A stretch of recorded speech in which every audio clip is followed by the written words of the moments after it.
Bonjour à tous et bienvenue pour cette première vidéo YouTube. Je me présente, moi c'est Inote et on se retrouve pour faire des vidéos qui vont parler du cinéma, des séries que je regarde, des animés, des trucs que je fais, de Marvel, un peu de tout ce qui me passionne. J'aurais peut-être même l'envie de faire des vidéos cosplay, je verrai. Pour l'heure, on s'attaque à un film que vous pouvez voir dans mon décor actuellement, Le Visiteur du Futur. Alors, on va revenir un peu sur d'où ça vient, qu'est-ce que c'est à la base Le Visiteur du Futur, mon expérience du film que j'ai pu voir en avant-première, si je vous le conseille, un peu mes retours dessus, et tout ça sans spoiler. Sauf pour la web-série. Ah ouais, non, parce que la web-série, si vous n'avez pas encore vu, il est temps de s'y mettre en fait. Donc c'est parti, je vous emmène avec moi pour une petite visite vers le futur. D'où ça vient le visiteur du futur? Tout commence en 2009 sur YouTube. Ouais, ce film qui est passé au cinéma vient d'une web-série à la base. Je reprends du début pour ceux qui ne connaissent vraiment pas. Pour ceux qui connaissent très bien la série, vous pouvez aller à ce timer code. Donc, Le Visiteur du Futur, c'est une web-série qui parle d'un visiteur du futur. Son objectif, c'est de sauver la planète. Sauf qu'il s'attaque à un seul mec. Ouais, c'est toujours le même mec qui prend. Et le visiteur du futur, on va dire qu'il est un peu intrusif. Genre, il spawn comme ça, il te sort un voilà ce qui va se passer si tu continues à faire ce que tu fais, et il se casse. Non, franchement, le pauvre personnage qu'on suit de 2009, il est paumé, il souffre. Enfin bon, on en découvre un peu plus sur le pourquoi du comment, tout a une explication. Le réalisateur a vraiment une patte incroyable. Franchement, François Descraques, un génie. Que dire de plus, c'est un génie. Enfin bon, première saison, on découvre donc que si le visiteur du futur s'attaque spécialement à Raphaël, parce que c'est lui qui est la cause indirecte de la création de la brigade temporelle. La brigade temporelle, c'est les ennemis. Ouais, c'est les méchants, les grands méchants, entre autres. Leur objectif, faire en sorte que le temps ne change pas. Le problème, c'est que si le temps ne change pas, il y aura des zombies, des nécrophiles, des explosions nucléaires, de la pluie acide et plein d'autres catastrophes. Dans notre petite équipe de héros, nous avons donc le visiteur du futur. Euh, le héros, quoi. Raphaël, le mec de 2009 qui se retrouve en fait à faire partie finalement de cette équipe. Il va même voyager lui-même dans le futur. Mais il est un peu à la ramasse. Hein. Il suit les gens, mais il sait pas trop ce qui se passe, mais il fait. On a le docteur Castafield. Le docteur Castafield, qui est-ce? Alors c'est un robot qui ressemble à un humain, mais genre ressemble vachement à un humain. Les robots Castafield, il y en a plein, plein, plein, plein. Genre vraiment, ils ont été créés en série. Chaque robot a un petit QR code sur le bras, et s'il regarde son QR code, il déconnecte. Parce que chaque robot est persuadé d'être le vrai docteur Castafield. D'où viennent les robots Castafield? Ils viennent du futur. Surprenant. En fait, c'est l'histoire d'un mec qui travaille dans un bar, qui est en crush sur son patron, mais le patron va crever, et l'employé qui est en crush sur le patron va créer cette gamme de robots qui ressemble au patron. Ah ouais, non mais c'est perché, hein. Tout ça, on l'apprend dans la saison 3, avec les méchants cette fois-ci, c'est des gens qui n'existaient pas à la base, ils ont existé parce que le visiteur du futur a changé des choses. Oula, je suis pas claire. On va reprendre. Le visiteur du futur empêche les pluies acides. Ainsi, tout est remodelé et à l'extérieur, il y a eu des bâtisses qui ont été créées pour loger les gens. Dans ces bâtisses, des gens se sont rencontrés, ils ont fait crac-crac et boum, il y a des enfants. Et des enfants sont nés de là. Et eux, ils sont en mode, le visiteur du futur, tu arrêtes ce que tu fais, parce que si tu empêches qu'il y ait toutes ces bâtisses à cause des nucléaires et tout, bah en fait, nos parents vont jamais se rencontrer et on va mourir. Sauf que ce qu'ils savaient pas, c'est que si ils existent, c'est parce que le visiteur du futur a en fait changé le temps. Sinon, ils auraient jamais pu avoir ces bâtisses à l'extérieur. Maintenant, petit résumé de saison par saison. Saison 1, on découvre les personnages. Raphaël, le visiteur du futur, la brigade temporelle, notamment Judith et Matteo, qui sont deux personnages assez principaux, qui vont beaucoup changer au cours du temps. Le docteur Henri Castafiolt, et je crois que c'est tout. Oui. La saison 2, on suit vraiment l'équipe qui veut changer le cours du temps contre la brigade temporelle. On est vraiment dans le cœur de l'action qui a été amorcée à la saison 1. Saison 3, ça commence à rentrer dans la complexification. Avec les missionnaires. Donc, les missionnaires, eux, c'est vraiment une altération de la réalité qui a été créée due à la saison 2. En gros. Donc toujours le même concept, faut changer le temps, Mais là, on en découvre un peu plus sur le passé des personnages, etc. Saison 4, ils arrivent dans une ville à l'extérieur, donc grâce au changement qui a été fait, boum, il y a une ville, qui s'appelle Néo-Versailles. Et là, on va juste suivre un peu l'évolution des personnages dans Néo-Versailles. Et leur objectif, c'est pas de fuir la brigade temporelle, c'est plus de fuir. Tout simplement. Ils ont plus de machine à voyage dans le temps, il faut qu'ils recréent une machine à voyage dans le temps. Pour le résumé de la série, c'est fini. Maintenant, attardons-nous sur le film. La série se finit en 2014. Le film arrive en 2022, ce qui fait 8 ans d'écart. 8 ans d'écart durant lesquels le film a été pensé. Ouais, ça fait 8 ans. Alors, le film se passe en 2555, soit 5 ans après la série. Donc le film va reprendre des éléments de la série, mais aussi du roman. Après, les mangas et les BD, je sais pas, parce que je les ai pas lus. Ce qui est génial, c'est qu'ils reprennent l'enfance de Renard. Bon, Renard, c'est le visiteur du futur, pour que vous suiviez. On y retrouve des petites références très amusantes, d'autres que je pense avoir pas captées parce que ma connaissance sur le visiteur du futur est pas méga approfondie. Genre, je suis pas allée faire des recherches et tout, donc ça reste une connaissance de surface. J'ai beaucoup apprécié les petites références et j'ai apprécié les petits caméos qu'on retrouve aussi. On a notamment Le Monde à l'envers, on retrouve McFly et Carlito, eux ils sont carrément sur l'affiche. Référence à Cyprien aussi, vous verrez, Cyprien n'apparaît pas mais on a une référence à lui. Le film garde de l'humour tout en restant méga sérieux et je reviendrai sur un point justement par rapport à ce sérieux apporté. Et on a un max de SF. Franchement, ça c'était incroyable. On a vu vraiment le futur apocalyptique. Les zombies, on s'y est bien attardé pour une fois sur les zombies. Ça c'était fun, hein, les zombies qui courent, les zombies qui marchent, deux distinctions de types de zombies. C'était très cool à voir, à comprendre aussi, parce que beaucoup d'explications ont été apportées au cours du film sur beaucoup d'éléments, et ça, c'est juste génial, quoi. Un film qui parle de voyage dans le temps, c'est délicat. Pourquoi? Parce que le voyage dans le temps, c'est méga flou comme notion. En fait, il n'y a pas de loi physique, il n'y a pas de loi très stricte sur le voyage dans le temps. Et là, c'est une masterclass. Le voyage dans le temps est bien réexpliqué parce qu'on nous l'avait déjà expliqué dans la série. Mais là, c'est clair, net. Ils résolvent tout ce qui va être les paradoxes de la grand-mère, ce genre de paradoxes temporels. Ils arrivent à les expliquer. Ça, c'est juste génial. Vraiment, beaucoup de films esquivent ce concept-là. Là, ils rentrent en plein dedans. Ils sont en mode, s'il se passe ça, il arrive ça. L'un des meilleurs moyens pour expliquer aux spectateurs les notions du voyage dans le temps, et même autres notions de l'univers, c'est de passer par un personnage stupide. On a bien évidemment Raphaël qui est, je pense, l'un des piliers pour nous expliquer les choses, parce qu'il est vraiment nous. En gros, c'est, ouais, mais j'ai toujours pas compris, mais je fais comme si j'avais compris. Ce genre de truc. On a la personnage principale qui est sur l'affiche, la fille des trois en haut, la fille. Pareil, faut lui expliquer beaucoup de choses parce que elle vient de 2022. On n'a toujours pas le voyage dans le temps en 2022. Bon, pour ceux qui n'étaient pas encore au courant. Et il y a le père. Donc le père, lui, s'en fout un peu plus.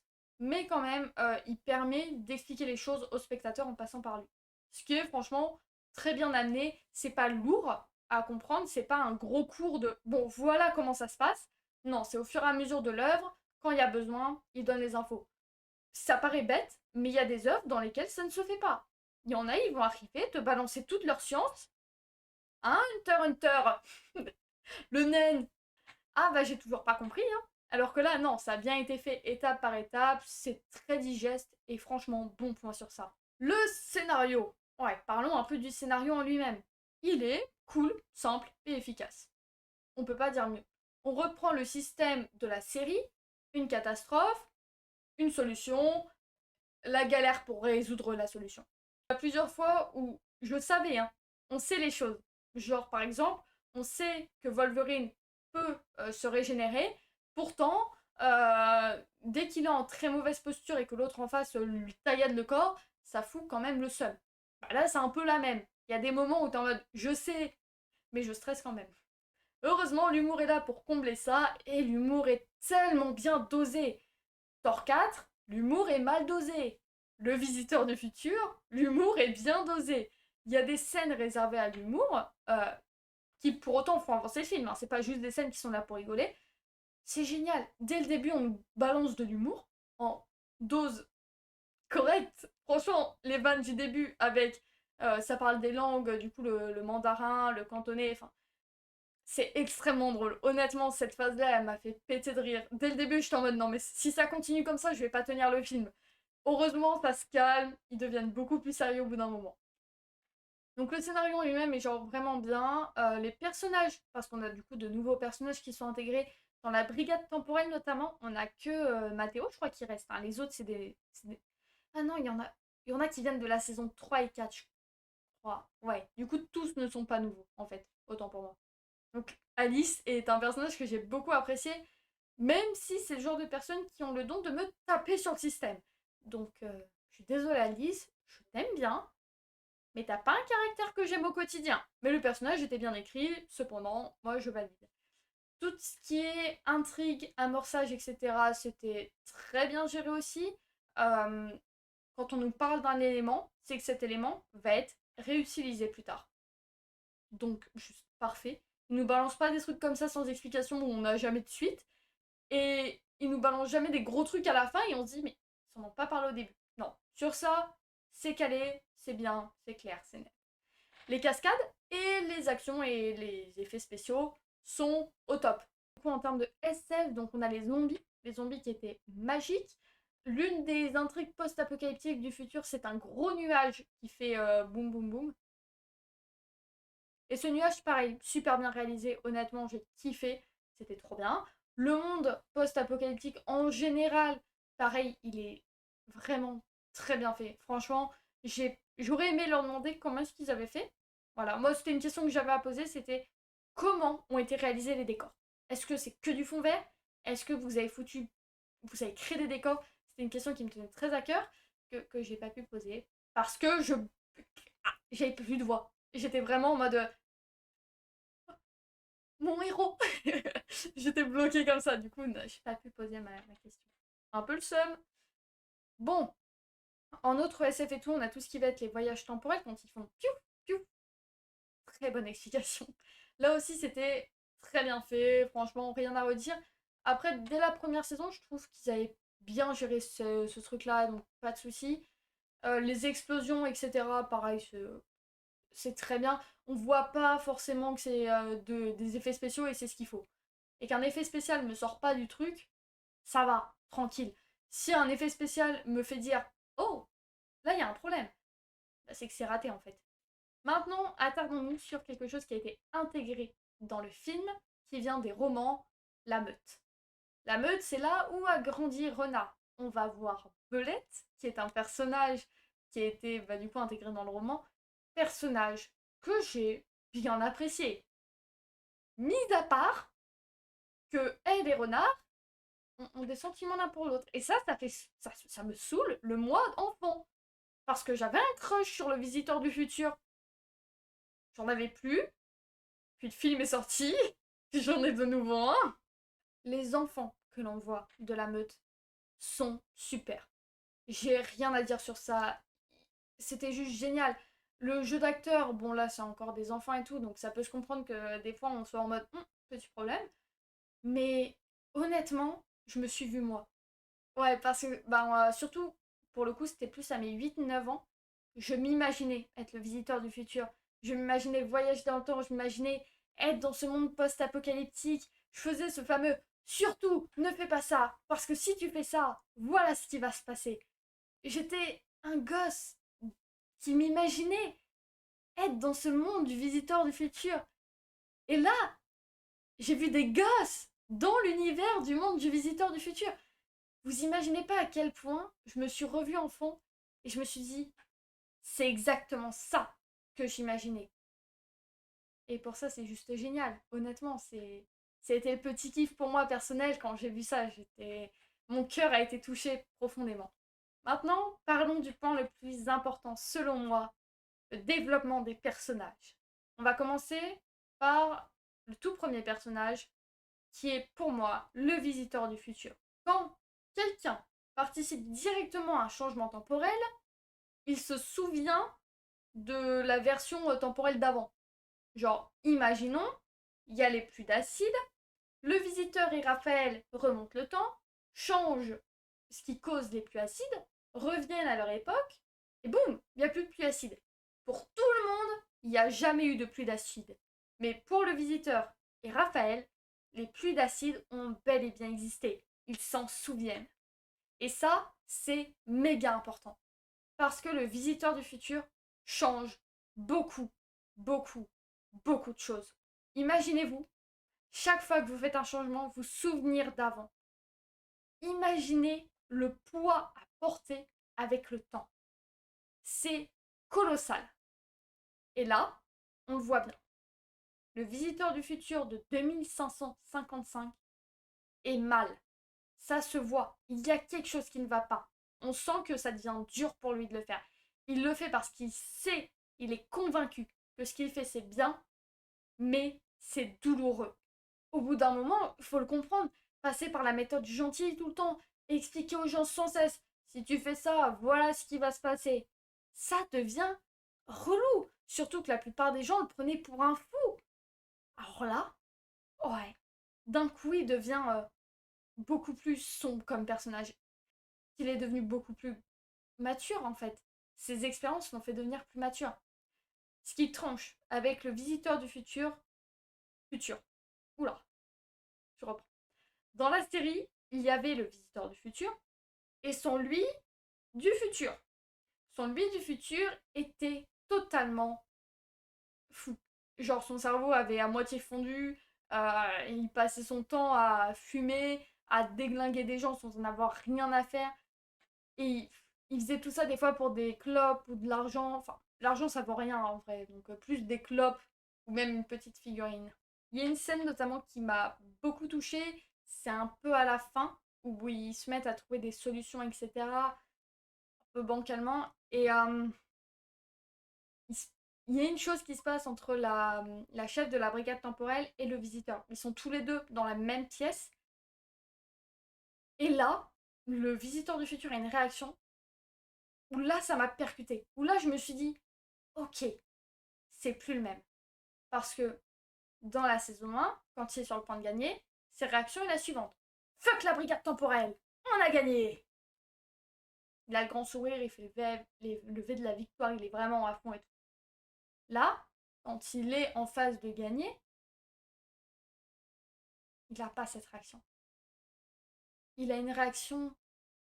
Il a presque pas de réaction en fait. On le voit, il est neutre, il est en mode je l'ai fait quoi. Ou je suis en train de le faire.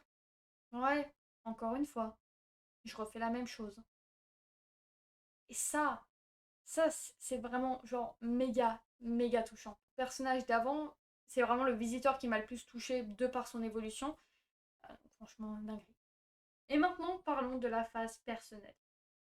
Ce film, ça fait longtemps que je l'attends. Ouais.